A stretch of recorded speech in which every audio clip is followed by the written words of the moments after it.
Hi all, welcome to Andrea M. D'Souza's kitchen. Today I'm going to make some Doodhi Halwa. It is a very rainy day, it is very cold, and I thought why not make some Doodhi Halwa. So I got this nice small Doodhi in the market and I grated it, and now I'm all set to make the halwa. But before I share this recipe with you, a few usual reminders. Do remember to share this recipe to all the people who love good cooking, and also remember to subscribe to my YouTube channel and to like as well as to share the recipes. There are many other recipes also available, especially of Goan food, in case you like Goan food. So do try them out. And now I'll go ahead to this Doodhi halwa. I have around 2 cups of Doodhi which I grated, and I'll go ahead with the recipe. I'm going to start off by taking around 1.5 tablespoons of raisins and around 2 tablespoons of cashew nuts. And this is the Doodhi which I have grated. Can you see how nice and fine it is grated? I will squeeze out the water and let the water go. Now the next thing I will do is break the cashew nuts into pieces, and I'm also going to take my raisins and I'm going to put some ghee in a pan. This is around 1.5 to 2 tablespoons of pure homemade ghee. Now once the ghee starts getting hot, once it heats up nicely, I'm going to fry these cashew nuts and the raisins. First I'll put the raisins. You will see that the raisins will bloat up a little. Once that happens, you can remove those raisins and keep them aside.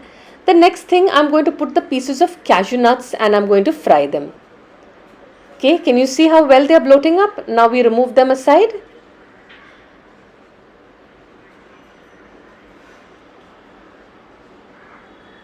And don't worry if they deflate once you remove them from the oil.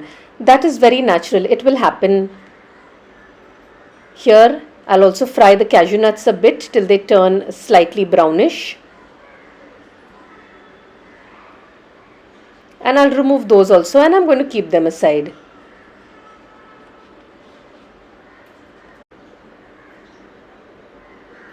Now in the same ghee, I'm going to add a little more. I'm going to add around 1 large cooking spoon and another half cooking spoon more of that. And again, let it heat up a bit. After that, I'm going to take this doodhi and I'm going to squeeze out the water and I'm going to put it in my ghee. And I'm going to let that fry for a while.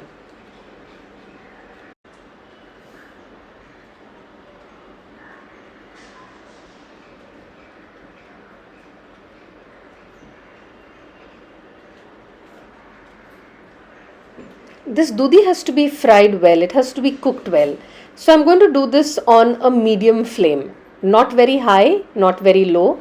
And once it gets a little hot, I'm going to cover it and let it cook.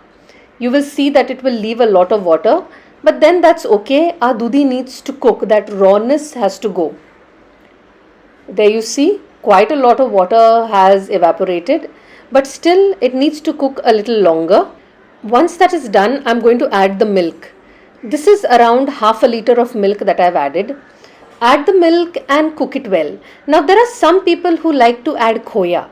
I don't really add khoya is because I add milk, and normally when the milk thickens when it is cooking, it turns into khoya automatically. So you don't need to do that. Here's my half liter milk.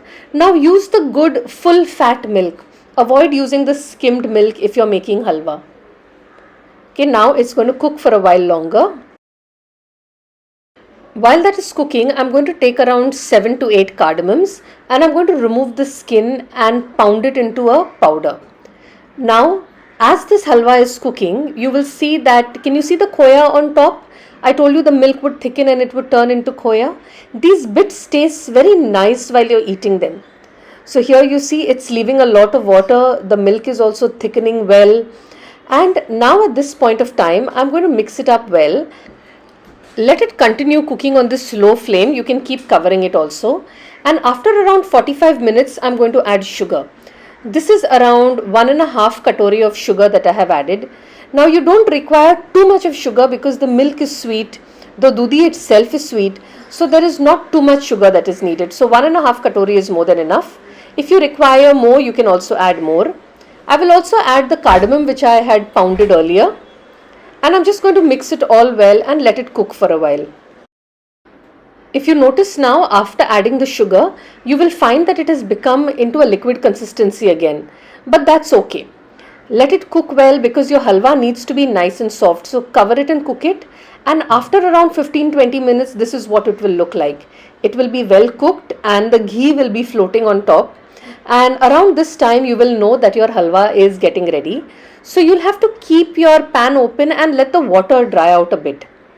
Remember that your halwa needs to be nice and soft and smooth. At this point of time, you can also add your fried raisins and your fried cashew nuts. Can you see the raisins how they've deflated? Remember I had said it earlier. Once you remove the raisins from the ghee, they will deflate. So mix it all up well and let this water dry out a little more.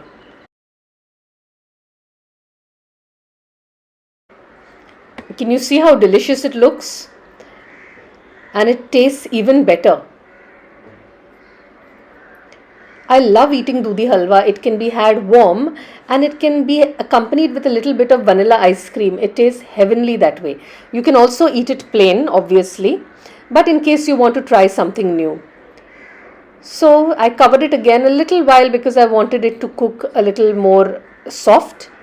Now can you see it's done?